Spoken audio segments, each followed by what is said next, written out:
नमस्कार दोस्तों। आज की कहानी है एक रात की दुल्हन।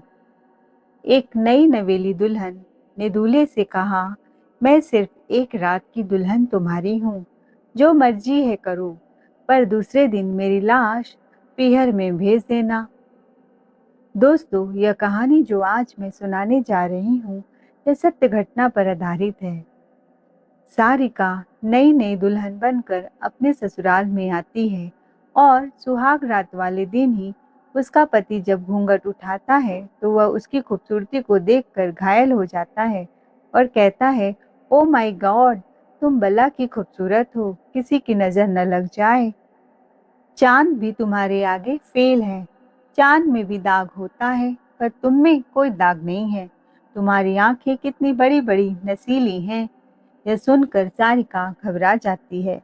विक्रम बोलता है, तुम्हें डरने की जरूरत नहीं है। मैं तुम्हें दुनिया जहान की सारी खुशियां दूंगा। मेरे पास सब कुछ है, किसी चीज की कोई कमी नहीं है। विक्रम उसका हाथ थामते हुए बोला। सारिका की आंखों से आंसू टपकने लगे। वह बोली, आज की रात जो भी करना है कर लो। मैं सिर्फ एक रात की दुल्हन हूँ। आपका मुझ पर पूरा अधिकार है। जो मर्जी है वैसे करो, पर सुबह दूसरे दिन मेरी लाश मेरे पीहर जरूर भेज देना। दोस्तों, यह कहानी एकदम अलग है जो मैं आपको सुनाने जा रही हूँ। समाज को एक नई शिक्षा भी देती है। तो चलिए शुरू करते हैं। 5 लड़कियां एक साथ अपने गांव से 20 किलोमीटर दूर कॉलेज में जाकर पढ़ाई करती थी। वह सब बीएससी फाइनल ईयर की छात्रा थी। कॉलेज की पढ़ाई के लिए उन्हें नदी पार करके बड़े पुल से जाना होता था। उस पुल का नज़ारा बहुत अद्भुत होता था। वहां पर सब अपना अपना समय व्यतीत करते थे। इसके अलावा बहुत से मछुआरे उस पुल पर बैठकर डोरी फेंक कर मछली पकड़ा करते थे और यह पांचों लड़कियां पुल में आते जाते समय मौज मस्ती करती, सेल्फी लेती, मछुआरों को भी देखती थी। एक मछुआरा जिसका नाम शोभित था, वह मछली पकड़ने में बहुत माहिर था। न जाने कौन सी कला शोभित में थी कि वह सब मछुआरों से ज्यादा मछली पकड़ता था। पांचों लड़कियों में एक लड़की जिसका नाम सारिका था, उसे मछली का पकड़ा जाना बहुत अच्छा लगता था।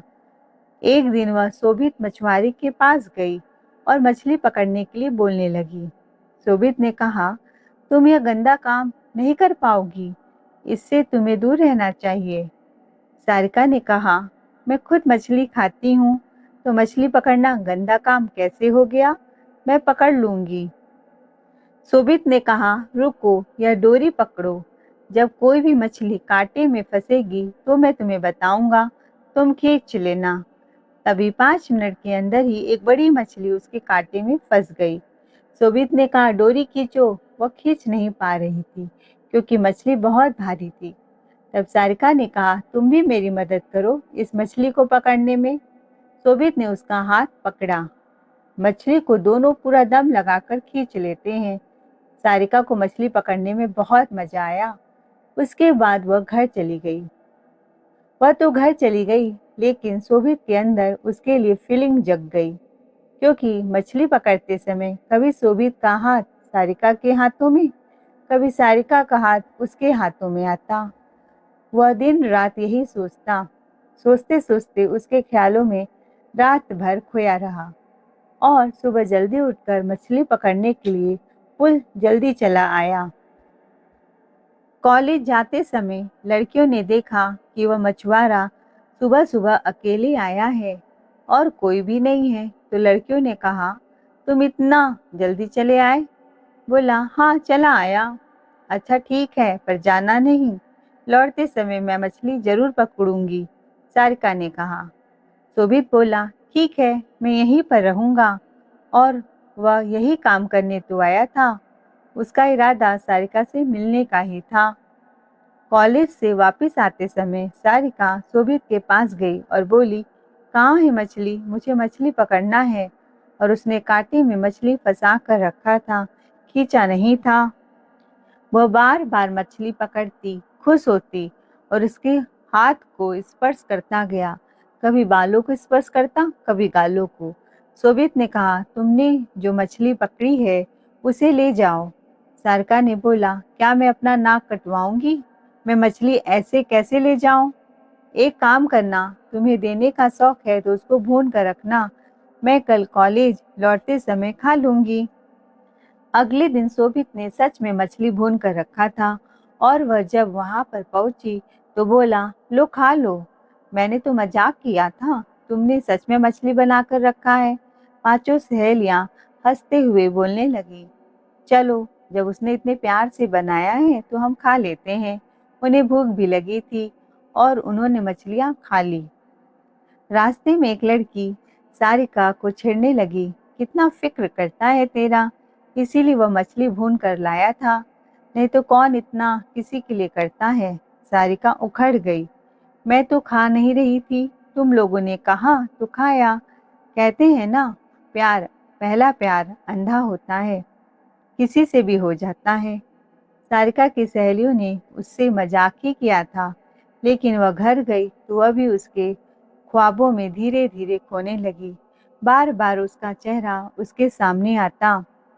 अगले दिन वह कॉलेज जाती है। शोभित पुल में मछली पकड़ता है। सारिका कहती है, यहीं रहना, जाना मत, वापसी में मिलते हैं। फिर सारिका वापसी में ठीक 2 बजे उसे मिलती है। उसके लिए गरम गरम कचौड़ी ले आती है। जब वह उसको खाने को देती है तो वह कहता है, मेरे लिए क्यों लाई?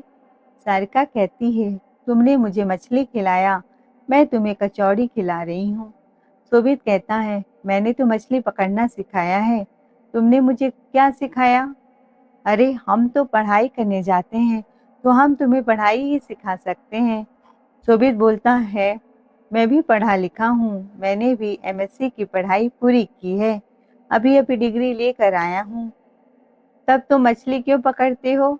वह मेरे पिताजी की तबीयत सही नहीं है और उनको डॉक्टर ने मछली खाने के लिए बोला है, इसीलिए मैं मछली पकड़ने आता हूँ। मैं जात का मल्लाह हूँ, मेरे पिताजी का यही काम है, मछली पकड़ना। अभी तबीयत सही नहीं है, इसीलिए मैं पकड़ रहा हूँ। मैं पास के गांव में रहता हूँ। 2-3 दिन की मुलाकात में ही दोनों एक दूसरे को चाहने लगे। कभी कॉलेज में मिलते, कभी पुल में मिलते और एक दूसरे को अपना नंबर दे दिया। हर समय पागलों की तरह बातें करते और कहते हैं ना कि प्यार छुपाए नहीं छुपता। जब यह बात सारिका के घर वालों को पता चली तो वह भड़क गए। उसके घर वाले बहुत दबंग होते हैं। अपने गांव के जाने माने ठेकेदार थे।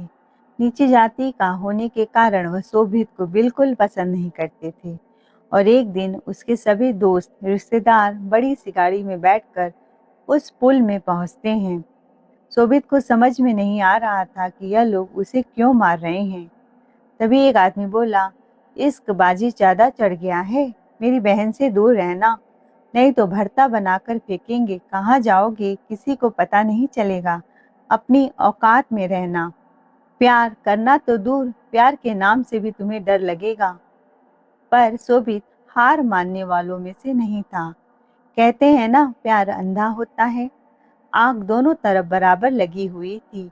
2-4 दिन बाद वह फिर से सारिका से मिलने लगा। वह भी उसके बिना एक पल भी नहीं जी पाती थी। जब वह दोनों एक दूसरे से बात कर रहे थे, तभी सारिका के घर वाले दोबारा पुल में पहुंचे और उसे इतना मारते हैं कि वह अपनी जान बचाने के लिए नदी में कूद जाता है। सारिका बीच बचाव करती है। इतना सब कुछ हो जाने के बावजूद भी दोनों एक दूसरे से चोरी छिपे मिलते रहते हैं। कुछ समय बाद दोनों एक मंदिर में जाकर शादी कर लेते हैं। एक दूसरे के साथ जीने मरने की कस्में खाते हैं।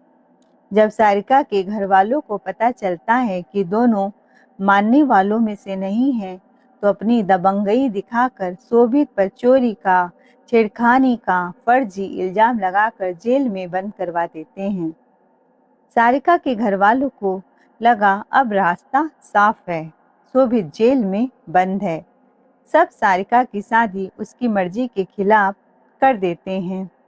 सारिका का पति विक्रम जब सुहाग रात में उसके पास आता है तो कहती है जो करना है आज रात कर लो, दूसरे दिन मेरी लाश मेरे पीहर में भेज देना। विक्रम को खूब गुस्सा आता है। वह उसे बहुत धमकाता है। मैं इतनी आसानी से तुम्हें नहीं छोड़ूंगा, इतना खर्चा करके लाया हूँ। मैं तुम्हें किसी और की नहीं होने दूंगा। हमारी जाति बिरादरी में नाक कट जाएगी अगर तुम हमें छोड़कर जाओगी। पहले तुमने जो भी किया है उससे मुझे कोई लेना देना नहीं। मैं तुम्हें जबरदस्ती अपने पास ही रखूंगा। तुम भूल जाओ पुरानी बातों को। यह सुनकर सारिका बोली, आपको जो करना है कर लीजिए, पर कभी तो मुझे अकेला छोड़ोगे, मैं अपनी जान दे दूंगी। मैं शोभित नाम के लड़के से बहुत प्यार करती हूँ। उससे शादी कर चुकी हूँ। अपनी सारी पुरानी बातें विक्रम को बताती है। मैं उसे ही अपना पति मानती हूँ। अब मैं किसी को अपना पति नहीं मान सकती। सारी बातें सुनने के बाद विक्रम थोड़ी देर के लिए बाहर जाता है। 5 मिनट में जब वापस आता है कमरे में तो उसके पीछे शोभित आता है। शोभित जैसे ही प्यार से उसे पुकारता है, सारिका सारिका उसे देखते ही रह जाती है और विक्रम कहता है, यह लो तुम्हारा शोभित, और वह बाहर चला जाता है। सारिका उससे गले लिपटकर खूब रोती है। उसे समझ नहीं आता यह क्या हो रहा है, जैसे कि वह कोई सपना देख रही हो। तभी उसके कमरे में 2-4 लोग आते हैं और खुशी से ताली बजाने लगते हैं। सारिका को समझ में नहीं आता है कि क्या कोई उसके संग चाल खेल रहा है। विक्रम उसे सारी बातें बताता है कि जिस दिन तुम्हारी शादी हो रही थी मेरे साथ, उसी दिन शोभित जेल से रिहा हुआ। तुम्हारे घर पहुंचा तो शादी का कार्ड देखा। उससे मेरे घर का एड्रेस लिखा हुआ था। वह मेरे घर सीतापुर आ गया। विक्रम शोभित को देखकर चौंक जाता है, क्योंकि शोभित उसका अच्छा दोस्त था। विक्रम सोचता है कि मैंने उसे तो बुलाया नहीं था, वह यहाँ कैसे आ गया। फिर मैं बहुत खुश था। चलो अच्छा हुआ मेरा फ्रेंड मेरी शादी में बिन बुलाए आ गया। लेकिन शोभित बहुत गुमसुम रहता था। विक्रम बोला, क्या बात है? शोभित ने उसे अपनी और सारिका की प्रेम कहानी बताई। विक्रम ने कहा, देखो, शादी वाले दिन मेरा दिल मत तोड़ो। मैं भी अब उस लड़की को बहुत पसंद करता हूँ। जब तुम दोनों एक दूसरे को इतना प्रेम करते थे, इश्क करते थे, और तुमने मुझे बताया था कि तुम्हारा किसी के साथ चक्कर चल रहा है, तो शादी क्यों नहीं की? मैंने उससे मंदिर में शादी की थी। सारिका के घर वालों ने मुझे कितनी बार मारा और चोरी छेड़खानी के झूठे फर्जी आरोप में मुझे जेल में बंद करवा दिया। उसके बाद विक्रम सोच में पड़ जाता है कि वह क्या करे। वह अपने बड़ों की राय लेता है, अपने पिताजी को बुलाता है। तीनों आपस में बातचीत करते हैं। शोभित के हाथों में एक लेटर होता है जिसको सारिका अपने सहेली के हाथ उसके घर भिजवाई थी। लेटर में लिखा था, मैं तुम्हें अपना पति मानती हूँ शोभित। मेरे माँ बाप का मुझ पर बहुत अधिकार है, इसलिए मैं शादी तो कर लूंगी, पर अगले दिन ही मेरी लाश मेरे मायके में रखी होगी। मैं तुमसे वादा करती हूँ, मैं तुम्हें धोखा नहीं दे रही हूँ। विक्रम ने वह पत्र पढ़ा। यह सुनकर सब सोच में पड़ जाते हैं कि अब क्या किया जाए। अब शोभित की शादी सारिका से हो नहीं पाएगी। इसके लिए उन्होंने बहुत जुल्म किए हैं, बहुत मारा पीटा है शोभित को। तो विक्रम के पिताजी एक योजना बनाते हैं कि जैसे शादी हो रही है होने दो। तुम तो शादी पहले से मंदिर में कर चुके हो, अब मेरा बेटा विक्रम शादी करेगा।